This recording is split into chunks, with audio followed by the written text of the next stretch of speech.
योगियों को नववर्ष की शुभकामनाएं। हरिओम।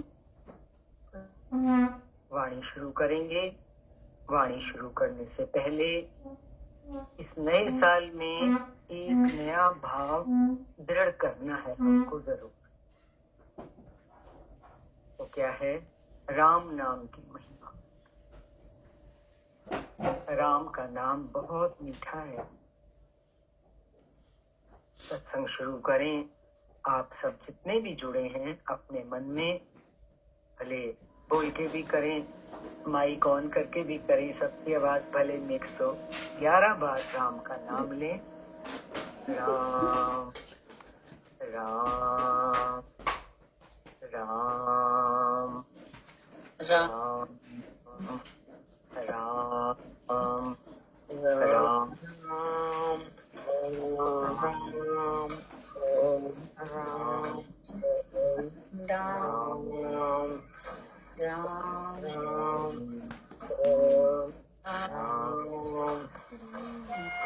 बहुत सुंदर। अगली बार सभी अपना माइक ऑन करके बोलो। बेशक मिक्स हो सबकी आवाज, पर बहुत अच्छा लगेगा।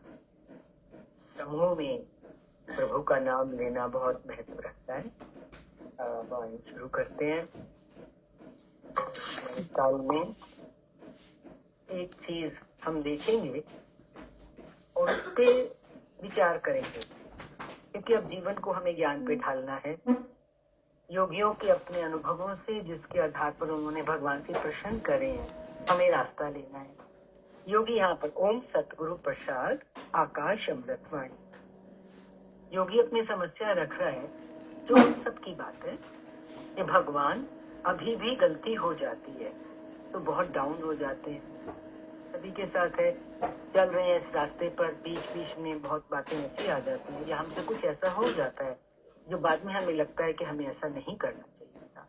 तो उससे क्या होता है, हीन भावना भी कभी कभी आती है। तो भगवान ने क्या बोला इस पर? चिंता नहीं करो, खाली केयरफुल रहो। चिंता करेगा तो ज्ञान से भी चला जाएगा, है ना। सारी हमारी जो एनर्जी उधर बह जाएगी चिंता करने में। और गुरु ने तो हमें चिंतन पकड़ाया है कि तुम सबका चिंतन करो। जो बात आई बस तुम ध्यान दो कि ऐसा गलत हो गया, और आगे के लिए केयरफुल रहो। केयरफुल रहो कि गलती ना होवे। सबको मैं अपना आप समझूं। देखो गलती कहाँ होती है? मत द्वैत भावना की वजह से हमें दूसरा दिखाई देता है। तुम ये बात समझो कि द्वेष ना करूं, द्वैत ना करूं। और पक्की बात है, ज्यादा जो हम गिरते हैं ना, वो क्यों गिरते हैं? तो हम द्वेष में और द्वैत में ही गिरते हैं। जहाँ द्वैत है वहां द्वेष भी होगा। द्वेष माना राग और द्वेष द्वंद होंगे।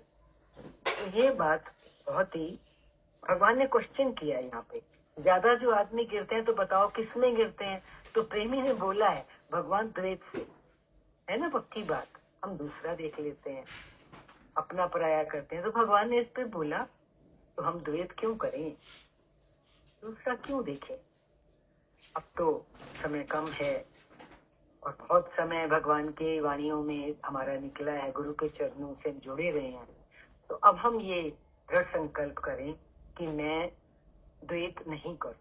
क्यों करें? ये हमारे जीवन का एक लक्ष्य है कि हम द्वैत ना करें। जीवन के उद्देश्य होते हैं ना। अब कब करेंगे अपने आप को पक्का अपने उद्देश्य के लिए कि मैं द्वैत ना करूं? द्वैत का क्या मतलब है? द्वेष नहीं करूं। अब देखो इसी से जुड़ी हुई चीज राग है। अगर हम राग करते हैं तो द्वेष जरूर होगा। तो हमें इस द्वंद से उठना है। द्वैत का मतलब है द्वंद, और द्वैत का मतलब द्वेष भी है। जहाँ दो की भावना होगी, मैं अलग तू अलग, तो वहां जरूरी हम गलती भी करेंगे। अपना आप देखते हैं तो गलती नहीं होती है, दूसरा देखने से ही गलती होती है। एक लक्ष्य बनाएंगे कि हम द्वैत ना करें। अगर हमने द्वैत किया और द्वैत के मुंह में गए, फिर तो हमको शांति नहीं मिलेगी। शिकार हो जाते हैं। द्वैत के मुंह में जाने का मतलब यही है ना भगवान का। हम द्वैत, देखो एक बार कोई द्वेष किसी से होता है ना शुरू, उसका अंत नहीं होता। मन बुनता जाता है जाल उसके बारे में। गलत गलत गलत इतनी इमारत खड़ी कर लेता है नेगेटिव थॉट्स की, तो भगवान ने क्या बोला कि तुम तो फिर उसके द्वैत के शिकार हो गए ना, तो क्या होगा, फिर तो हमको शांति नहीं मिलेगी। है, सबको किस चीज की खोज है? शांति की। देखो भगवान कैसे नुस्खे हमें पकड़ाते हैं, हम बहुत केयरफुल होके इन नुस्खों को पकड़े।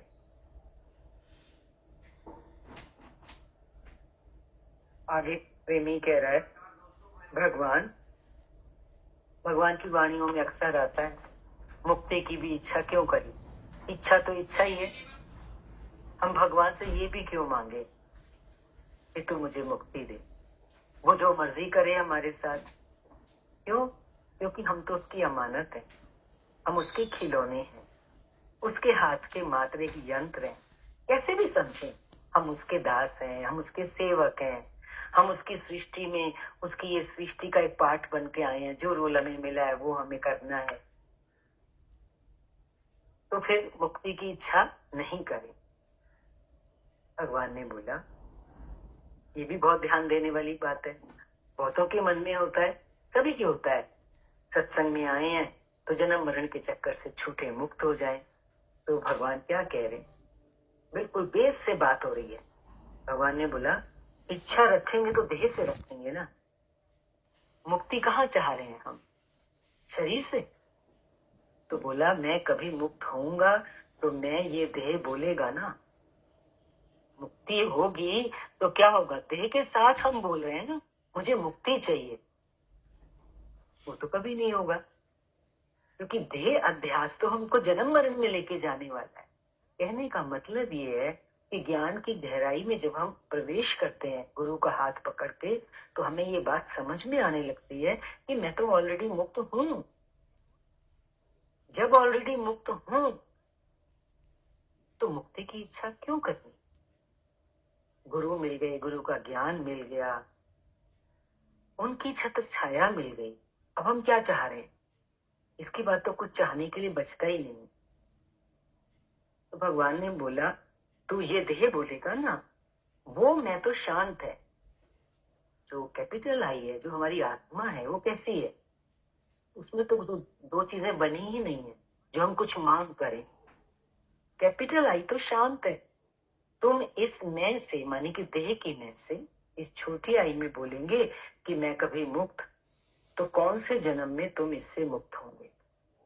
देह अध्यास जब तक है तो हम नहीं मुक्त हो सकते ना। आज ये बात हम समझ लें। क्यों? ताकि हमारा पूरा फोकस किस बात पे रहे, मुक्ति चाहिए, मैं मुक्त हो जाऊं, इन सब बातों से हट के सारी एकाग्रता इस बात पे होगी कि मैं अभी देह में हूं, छोटी आई में हूं, तो मैं कैपिटल आई में कब आएंगे? गुरु के साथ जब हम चल रहे हैं तो हमारा सारा व्यवहार कहां से हो? कैपिटल आई से, आत्मा से, प्रेम से। अभी ऊपर द्वैत की जो बात चली ना, वो क्या चीज है? वो प्रेम की तो बात है। जब हमारे अंदर से द्वैत समाप्त होता है तो क्या चीज जन्म लेती है? प्रेम।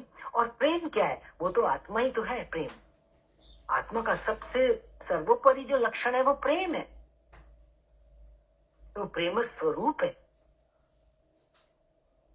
इसलिए भगवान ने, प्रेमी ने आगे बोला, भगवान दिमाग से तो ये बात समझ में आती है, और इसका अनुभव कैसे होता है ना, गुरु हमें इतनी बातें जब समझाते हैं तो उस समय हमें पूरी तरह समझ में आ जाती है, लेकिन जब हम जीवन में चलते हैं तो हम अटक जाते हैं, क्लियर नहीं होती चीज।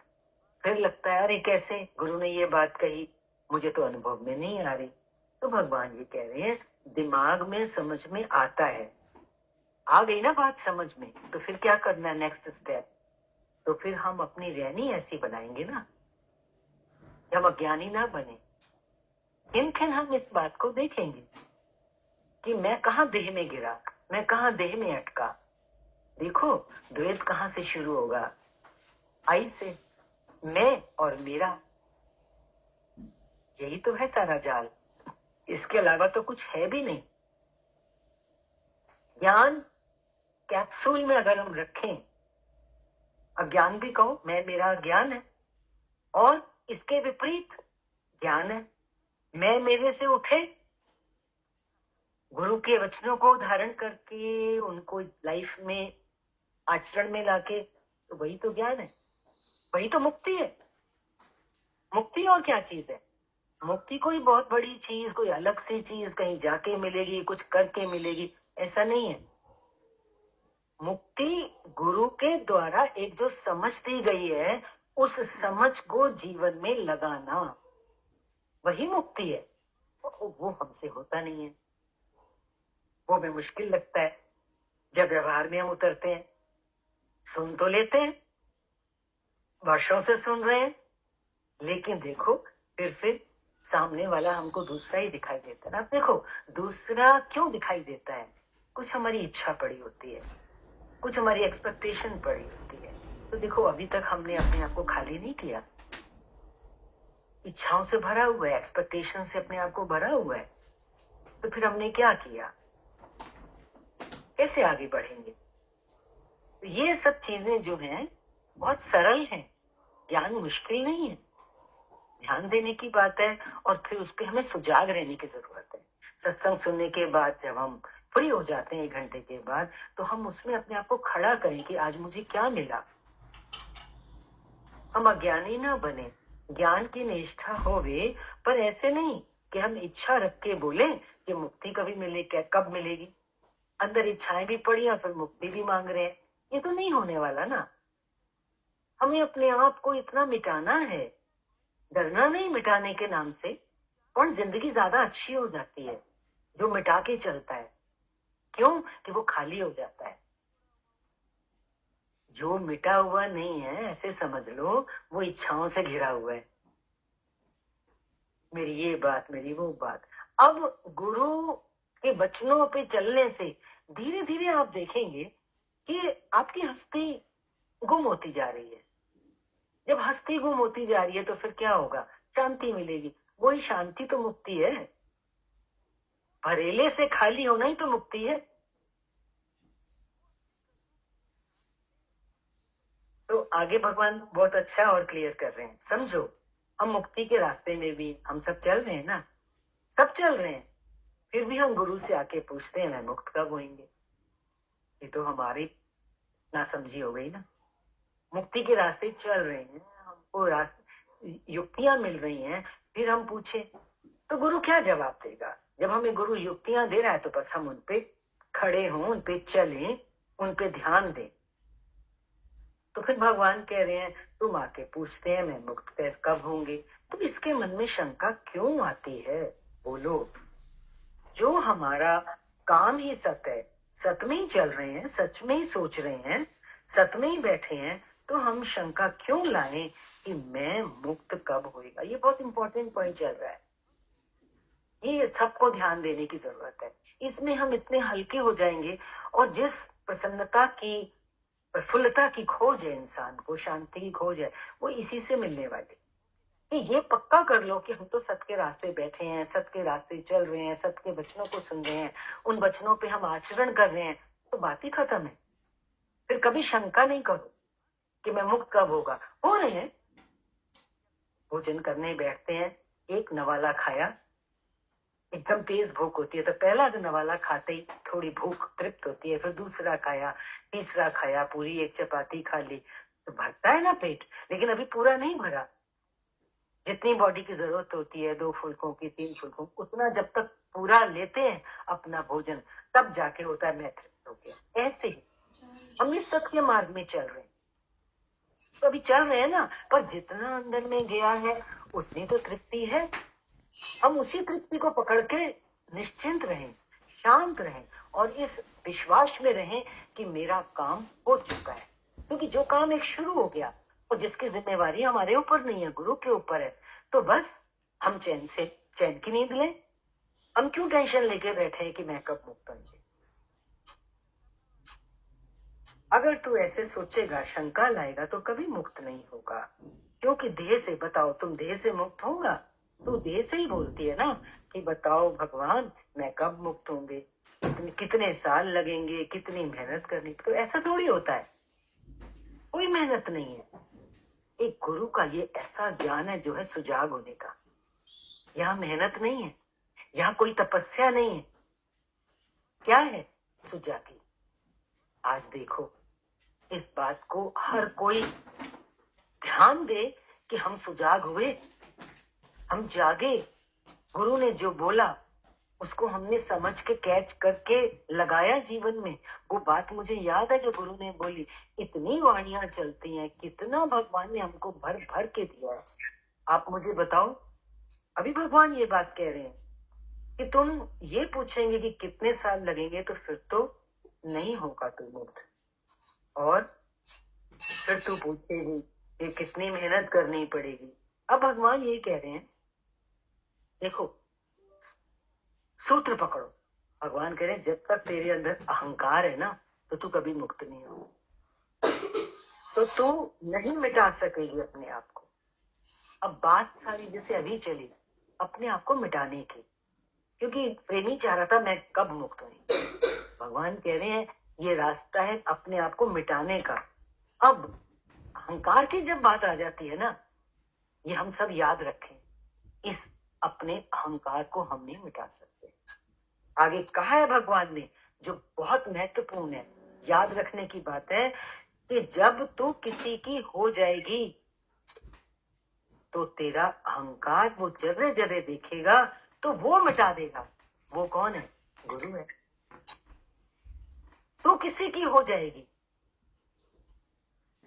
लड़की की शादी होती है, जिसके साथ शादी होती है वो उसकी हो जाती है। ऐसे ही आज हमारा पाणी ग्रहण किसके साथ हो चुका है? माना हमारी शरणागति, हमारा समर्पण गुरु के साथ। गुरु तू मेरा और मैं तेरी, क्योंकि गुरु ही तो भगवान है। हम जीवन में क्या चाहते हैं? मुक्त होने का क्या मतलब है? हम भगवान को पाना चाहते हैं, उसके दर्शन चाहते हैं। अरे हमें तो मिले हुए हैं, सामने साक्षात गुरु बैठे हैं, बस उनके हो जाएं। देखो शब्दों का ही हेर फेर है। सब महापुरुष क्या बोलते हैं? शरणागति, समर्पण। भगवान ने क्या बोला? तू किसी की हो जा, ये तेरी हो गई।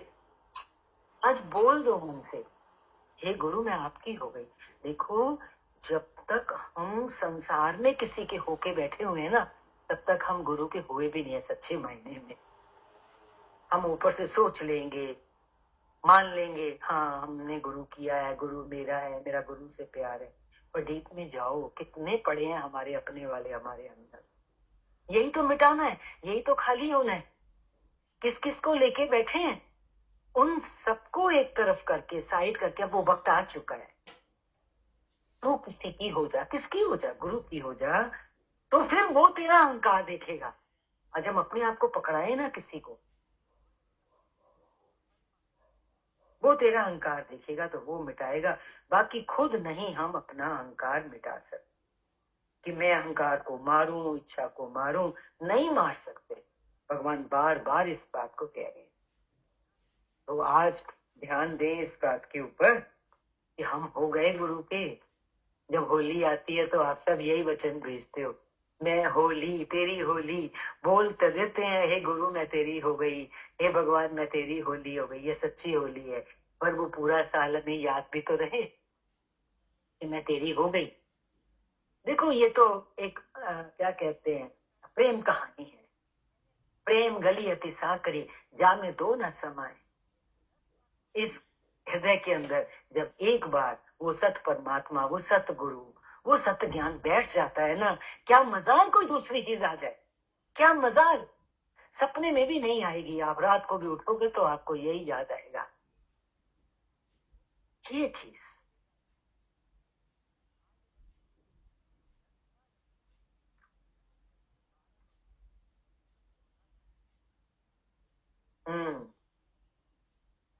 बहुत अच्छे अच्छे क्वेश्चन है प्रेमियों के।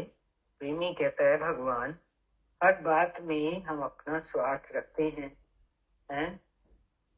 मेरी बात पूरी हो। स्वार्थ का क्या मतलब है? मेरी इच्छा पूरी हो।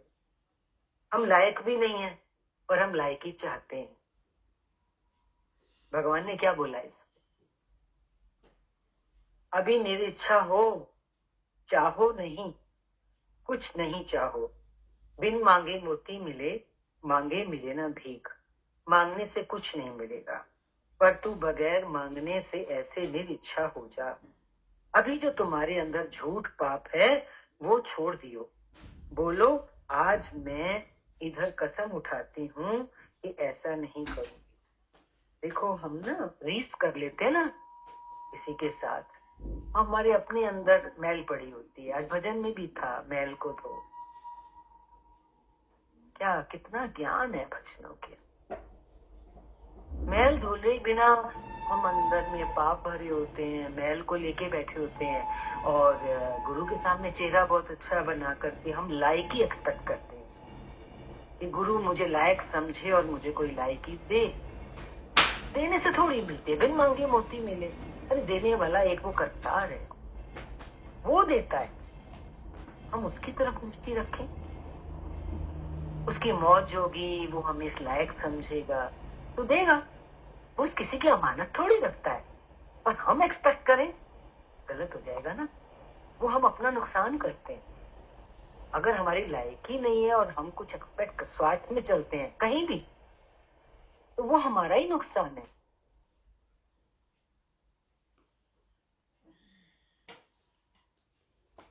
एक बार वाणी चली थी मौन के ऊपर, सबने बहुत अच्छा शेयर भी किया था। प्रेमी कह रहा है भगवान मौन नहीं रह पाते हैं हल्के होके बक बक कर देते हैं। Very important. अच्छा आज हम आप सबसे पूछते हैं, भगवान ने भी सिर्फ इस प्रेमी के भाव के रखने के बाद ना एक ही लाइन बोली है, फिर तुमको क्या मिलता है? आज सत्संग के एंड में बोलोगे कि जब भी बक बक कर देते हैं हल्के होके तो बाद में लगता है ना कि क्या मिला, मैंने इतना फजूल में बोला, इससे तो मैं चुप ही रह जाती। एक चुप कहते हैं 100 को हराए। हम बोल बोल के जीतना चाहते हैं। तो भगवान ने जब बोला कि बताओ मौन नहीं रह पाते हो तो मिला क्या? प्रेमी ने बोला बाद में प्रायश्चित होता है। बात तो पक्की है, क्योंकि ज्यादा बकबक करने का क्या मतलब होता है? अंदर में ना एक हार फील होती है कि मैंने ये बात बोली तो मुझे नहीं बोलनी चाहिए थी। तो एक कमजोरी भी आती है, एक इंफीरियरिटी कॉम्प्लेक्स भी आता है कि मैं अभी भी इतना बेवकूफ हूं, इतनी कम अकल है मेरी कि मुझे बात करनी नहीं आती। क्योंकि जब हम बोलते हैं ना गुस्से में, तो कुछ भी बोलते हैं, उस समय दिमाग काम नहीं करता। तो सबसे अच्छा जो हथियार है वो क्या है? चुप रहो। जब पक्का पता है कि बोलने के बाद क्या क्या हमारे अंदर से निकल जाता है, तो भैया इसी चीज का अभ्यास कर ले कि चुप रहो। कितनी एनर्जी बचेगी, और सामने वाला फिर कितनी देर बोलेगा, वो भी चुप हो जाए। और बोलता है तो वो बोले, वो तो उसकी मौज। तो जब प्रेमी ने कहा भगवान बाद में प्रायश्चित होता है, तो भगवान ने बोला बाद में ना, नहीं, एक दफा हमको लाइफ में मौन रखने की है कि बात ही नहीं करनी है। देखो आ गई ना बात भगवान की भी। एक दफा पक्का कर लो कि हमको बात ही नहीं करनी। कहते ना कि इतना टेलीग्राम जैसी बात करो, टेलीग्राफिक लैंग्वेज में, शब्द गिने चुने शब्दों में। ये अभ्यास की बात है, ये लगन और शौक की बात है। एक आदत पड़ी होती है बहुत डिटेल में बात करने की।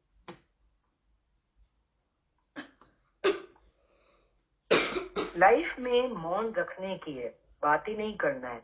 अपनी इच्छा अहंकार से, अपनी मर्जी से बात नहीं करनी है। मौन ही मौन। फिर जब भी कोई बोले कि ये शब्द, इस बात का मीनिंग बताओ, या तुम ये भजन बोलो, या मुझे कोई गुरु का शब्द सुनाओ, तो तभी बोलना चाहिए, नहीं तो बिल्कुल मेरे को मौन है। भगवान बहुत अच्छी बात करें कि मौन में कोई विकार नहीं है। बड़बड़ में तो जुबान हल्की हो जाएगी, और जब हम बड़बड़ करते हैं तो करता हो कि तो करते हैं ना, तो करता हो कि भगवान कह रहे हैं हमको कुछ नहीं बोलना है। देखो ये लेसन है, इसमें क्या करोगे? हर समय ना ऐसे चौपाल पे जिंदगी नहीं गुजारनी है। हम बहुत ज्यादा बाहरी जिंदगी जीते हैं, और हम ये खाली घर से बाहर की बात नहीं कर रहे हैं। हम कहते हैं घर के भीतर भी कैसे रहो। अगर घर में 2 जने 3 जने 4 जने तो बार बार आज संदेश आते हैं सदगुरुओं पे, अकेले रहो तो मौन आएगी कैसे? अपने कमरे में जाओ, चुप करके बैठो, एकांत में रहो। बाहर कोई सेवा है तो निकलो, फिर घुस जाओ अपने कमरे में। कब करेंगे हम ये अभ्यास, अकेले रहने का, मौन रहने का? मौन रहने का तात्पर्य ही अकेले रहना, क्योंकि जब तक हम अपना दरवाजा बंद करके नहीं बैठेंगे, बाहर होंगे तो कुछ ना कुछ बोलेंगे। हम नहीं बोलेंगे, सामने वाला बोलता है कुछ, फिर हम बोल देते हैं, गलती हो जाती है, फिर बाद में हम पछताते हैं। अभ्यास, डरना नहीं, अकेलेपन से डरना नहीं, मौन से डरना नहीं है। देखो यही तो है जो हमें आगे बढ़ाएगा। अगर हम ये ना कर पाए, शुरुआत तो करनी ही पड़ेगी। खाली सत्वचन सत्संग सुन लिया, सुना दिया, इससे क्या होने वाला है? पर आगे बढ़ना ही पड़ेगा। अब ये आगे की क्लास है।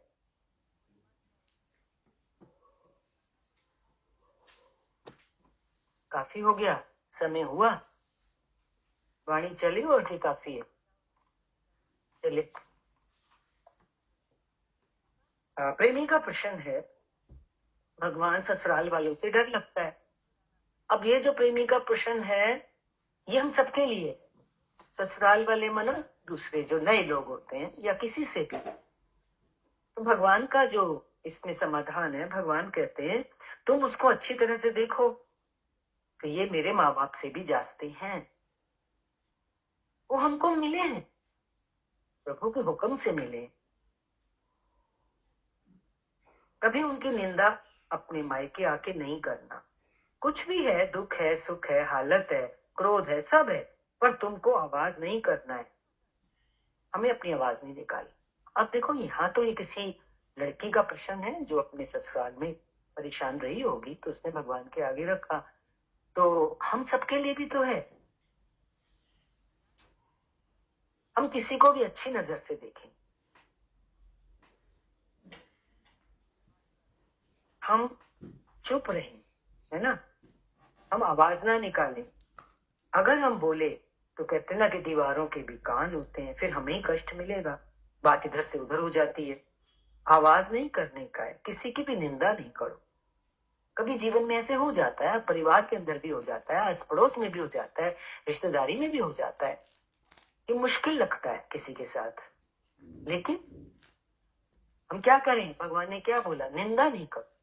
होता है किसी के साथ परेशानी है, उसकी बात दूसरे से करते हैं, जैसे ससुराल की कोई बात है तो मायके जाके करते हैं। नहीं, क्या कह रहे हैं भगवान?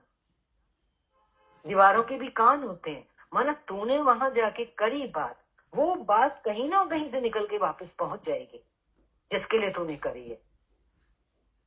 कहते ना निराकार चुगलखोर है, वो कहीं ना कहीं से हमारी बात को वापसी कर देता है। तो फिर हमें तो मुश्किल झेलनी पड़ेगी। बेकार नहीं करो किसी को, चुगली नहीं करो किसी की। जिधर भी तुम खाते पीते हैं ससुराल में, तो उधर की कोई भी बात करेगी कम जास्ती तो क्या होगा? ये बात समझने की है। ये इन जनरल भी है। हम एक परिवार में रहते हैं, कभी कभी चाहे आजकल छोटी छोटी फैमिलीज होती हैं, हम जॉइंट में होते हैं, तो हम इधर उधर चुगली करेंगे, धिक्कार करेंगे किसी को, इसने ऐसे कर दिया, वैसे कर दिया।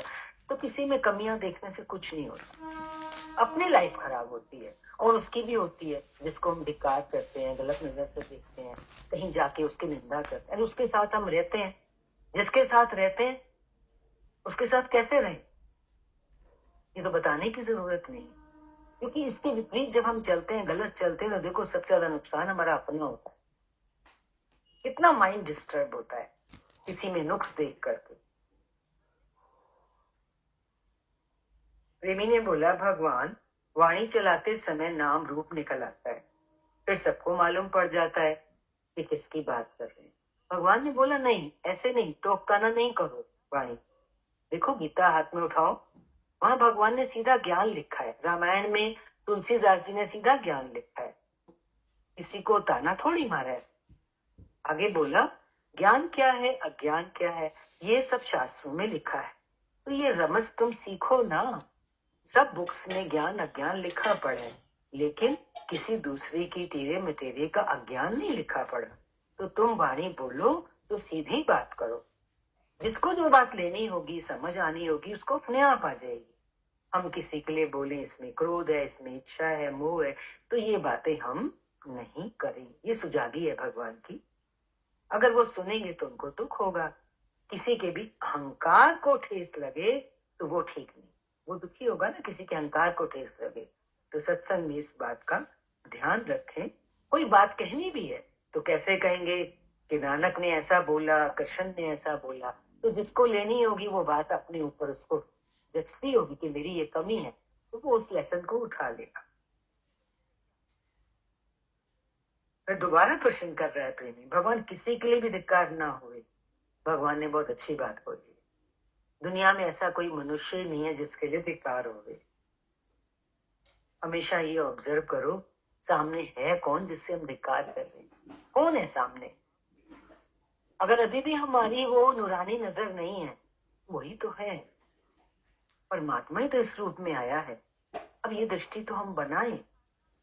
ये भीतर का ध्यान है कि किसको धिक्कार करें, कौन है सामने। उस एक मालिक के सिवाय दूसरा कोई बना नहीं। हमेशा ये ऑब्जर्व करो कि कौन है जिससे धिक्कार करे।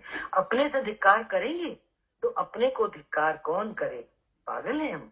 मैं अपने से क्या मतलब है? जो इधर मालिक बैठा है वही उधर है। तो धिक्कार किया तो अपने से ही, तो क्या, तो अपने से तो हम नहीं करना चाहेंगे धिक्कार। बहुत अच्छी सुजागियां हैं भगवान की वाणियों में।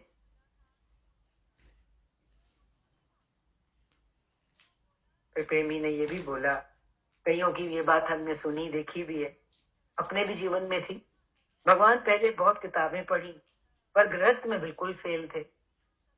किताबें पढ़ने से तो ज्ञान होता नहीं है, इधर आकर जीना सीख लिया। अब देखो सारी वाणी चली है, कितने प्रैक्टिकल वचन है भगवान के, ये जीना सिखाते हैं हमारे को। तो भगवान ने बोला ये सत्संग ही ऐसा है, सब ऐसे ही बोलते हैं कि इधर आकर जीवन बन गया। यहाँ तक कि संत महात्मा भी बोलते हैं, उनको भी संसार में इस तरह व्यवहार करना नहीं आता जो भगवान ने हमको सिखाया है। एक ही तो बात है इधर, क्या कि ऐसे हम सत में रहे कि हमारे से कोई भी सामने वाला गर्म ना हो गए, हम शांत रहें और कोई भी हमसे शांति पा करके जाए। ये ज्ञान ऐसा है, सीधा सीधा ज्ञान है। देखा जाए तो हम शांत रहें तो हम भी शांत तो हैं, और सामने वाला भी जब हमारे पास आएगा तो शांति लेकर जाए। क्यों गर्म हुए हम? और अपने जीवन के अनुभव से निष्कर्ष निकाले कि मैं तब गर्म हुआ तो उसका परिणाम क्या निकला, दूसरा कोई नहीं बताएगा। जितना अच्छा हम खुद निकाल सकते हैं परिणाम, अपनी गलतियों का, अपनी भूलों का। आज के लिए इतना ही। हरिओम। शांति शांति शांति। हरिओम आंटी जी। हरि आंटी जी स्टार्टिंग भी वही हुई थी, दो से द्वैत से मुक्ति, और एंड भी यही हुआ कि वो दूसरा देख रहे हैं तभी अशांति है। तो आपने शुरुआत भी यही की कि द्वैत से मुक्ति चाहिए, और केवल गुरु के वचनों से ही जब हमारा विवेक जगेगा तभी हम उस द्वैत से मुक्ति पा सकते हैं। खुद को तो हम सन ऑफ गॉड बोल लेंगे, पर सामने वाला भी उसी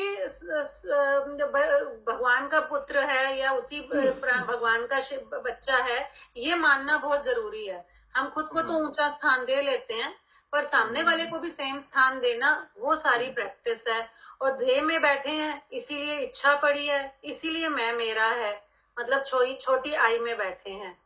तो आगे यही बताया कि अपने को मिटाना है, और मिटे मतलब खाली हुए तो शांति ही शांति है।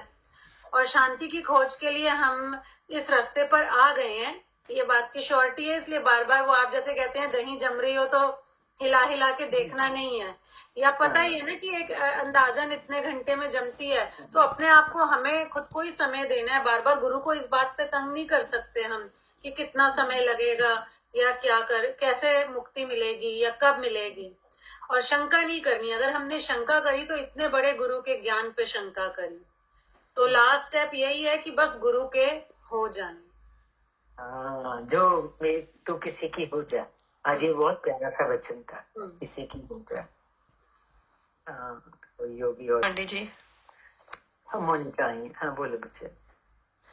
आज ये चीज बहुत अच्छी आई कि हम देह में बैठ के मुक्ति की बात करते हैं, हाँ है ना, कि एक तरफ तो हम देह अध्यास में इतने पक्के हैं, फिर हम कह रहे हैं कि हमें कोई पर्टिकुलर चीज छोड़ के हमें कुछ और मिलना है, जिसको हम शायद मुक्ति की बात कर रहे हैं।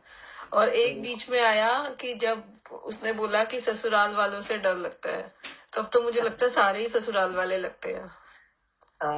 वही तो मैं बोल रही थी, ये जनरल है क्वेश्चन। अब तो मतलब ऐसा नहीं लगता कि कोई पर्टिकुलर पर्सन जिसको हम ससुराल वाले बोले, अब तो लगता है कि हर कोई, इवन कभी कभी खुद को ही खुद ससुराल वाले लगते हैं। क्योंकि हम ही वो बात कर रहे होते हैं और जिसमें के लिए हम तैयार ही नहीं होते हैं। तो वो मतलब कोई ऐसी बात करना जिसको जो हम पसंद ना हो, किसी को पसंद ना हो, उसी को बोलेंगे शायद ससुराल वाला। बिल्कुल है ना, तो वही है। और जितना ज्यादा से ज्यादा चुप रहे। और बोलने से सबसे बड़ी प्रॉब्लम जो मुझे दिखने लगी है अब, शायद जो पहले नहीं दिखते थे, एक तो हमारी अपनी वेटेज कम हो जाती है अपनी नजरों में। दूसरा तो क्या सोचेगा वो सोचेगा, लेकिन हम फिर खुद को इवैल्यूएट करना शुरू कर देते हैं कि हमने उस बात में ये बोला, ये बात बोल के हमें क्या मिला। तो जब हम वो क्या मिला वाली बात में आ रहे होते हैं ना, तो अल्टीमेटली फिर हम ये सोचने लगते हैं कि इसकी तो कोई जरूरत नहीं थी। फिर हम अपने आप को ही, जैसे आपने भी बताया अभी अभी बोला कि फिर हम बोलते हैं कि मैंने क्या दिया इसको बोल के, क्या किया। तो मतलब उसमें फिर बहुत ज्यादा दिमाग चलता रहता है और चला जाता है, तो विच इज नॉट गुड, है ना। और एक बार आप चुप रहे तो फिर तो जब आपने कुछ कहा ही नहीं तो क्या सामने वाला सोचेगा और क्या आप सोचोगे, फिर तो खाली हो ही जाओगे ना। धीरे धीरे हम खाली की तरफ तभी जा पाएंगे। बहुत अपनी वेटेज क्यों कम करें। अपनी वेटेज अपने लिए क्यों कम करें। अभी जैसे जो आप बोल रहे हैं ना, जिससे सेल्फ रिस्पेक्ट, अपनी आत्मा का सम्मान है। भगवान ने हमें इतना समझाया, अपनी आत्मा की बेइज्जती नहीं करवाओ, ना करो। यही तो है, फालतू बोलना अपनी आत्मा को गिराने वाली बात है। खुद अंदर में कैसा कॉम्प्लेक्स आता है बोलने के बाद। बहुत अच्छा बता रहे हो आप, सारे पॉइंट्स बहुत अच्छे बताए हैं। और कुछ कह रहे थे? नहीं, तो जैसे अभी चेष्टा ने स्टार्टिंग में यही बोला कि मैं भूल गई, सॉरी, आई जस्ट फॉरगॉट। कोई नहीं, अब कोई और बोल ले। ठीक है, thank you. Hariom Manjura ji. Aunty, आज तो मतलब ऐसा लगा कि जैसे हम कभी कभी भटक जाते हैं अपनी लाइफ में, क्योंकि हम फरिश्ते नहीं हैं। गलतियां तो हमसे होंगी, शुरू शुरू में भी आया कि गलतियां तो होंगी, और कभी कर्ता बन जाते हैं, कभी किसी चीज पे आ जाते हैं, तो गलतियां तो होती हैं। मुझे शुक्र है जो हर हफ्ते अमृत की ये बूंदें हमारे अंदर जाती हैं, जो हमारी गलतियों को फटाक से पकड़ लेते हैं कि बस रुक जा रुक जा रुक जा। तो आज ये बातें जब आई ना कि बार बार यही चीज आती है कि द्वैत में हम बहुत जल्दी पड़ते हैं, और हम इच्छाओं में पड़ते हैं, या हम अहंकार में पड़ते हैं, या हम कर्तापन में आते हैं। ये सब चीजें बंदिश का कारण है, सब बंधन है। चाहते हैं मुक्ति, चाहिए जितना लगाएंगे लाइफ में तो भिखारी, और भिखारी बन के मुक्त कैसे हो सकते हैं। बिल्कुल सही बात है। अब थोड़े से अभ्यास का जो हमारा लेवल है वो अब और ऊपर उठना चाहिए। जैसे आज आया, भगवान ने मौन की भी बात करी, है ना। ऐसे हमको भी लगा कि बहुत अपने आप को सबके बीच में फेंकने की अब जरूरत नहीं है, बहुत हो गया। सबको बहुत कुछ सबके लिए कर दिया, सबको दे दिया। अब थोड़ा हम अपनी जिंदगी भी स्टार्ट करें। आफ्टर ऑल हम लोग सत्संगी हैं, एक बहुत ही बड़े अच्छे मार्ग पर चल रहे हैं, तो इसकी हम कीमत करें। तो वो कैसे होगी, ये थोड़ी एक अलग सी जिंदगी को थोड़ा सा शुरू करें लाइफ में, कि थोड़ा चुप भी रहें। इतना ज्यादा कई बार हम देखते हैं लोग इतना टीवी वगैरह से, मोबाइल से इतना ज्यादा जुड़े रहते हैं, तो थोड़ा वो भी कर्टेल करने की, थोड़ा क्या बहुत कर्टेल करने की जरूरत। एक योगी को, सत्संगी को ये सब ज्यादा नहीं करना चाहिए। ज्यादा क्या, मैं तो यही कहूंगी बिल्कुल नहीं करना चाहिए, पर एकदम तो बिल्कुल किसी से भी नहीं होगा। पर कुछ तो धीरे धीरे कम करें ना, हम अपने लाइफस्टाइल को जरूर चेंज करें, तभी हम मौन में आएंगे। हम इतना डाल लेते हैं मोबाइलों से, टीवी से, इधर उधर की खबरों से, दुनिया भर में बात करके। थोड़ा उस पर भी कंट्रोल की बहुत जरूरत है। तब होगा ये जो भगवान की वचन बार बार रेपिटेशन होता है ना, मौन में आओ, द्वेत नहीं करो, तो ये होगा तो तभी। अब ये शिक्षण काफी है। आज तो पॉइंट्स लिखने पड़ गए कि एकदम से कॉपी निकाली, पेन निकाला, एक के बाद एक चीज जो आ रही थी सामने, जैसे अब एक आया था अकेलेपन के ऊपर। हाँ हम ये अकेले होने से घबराते हैं, हाँ तो मुक्ति भी चाहते हैं, अकेलेपन से भी घबराते हैं, तो वो कहते हैं मौन रहो। तो ये बहुत बड़ी बात आई। फिर आया कि एक मैंने लिखा, सबकी अच्छी नजर, सबको मतलब अच्छी नजर से देखें, नजर अपनी नौरानी करें।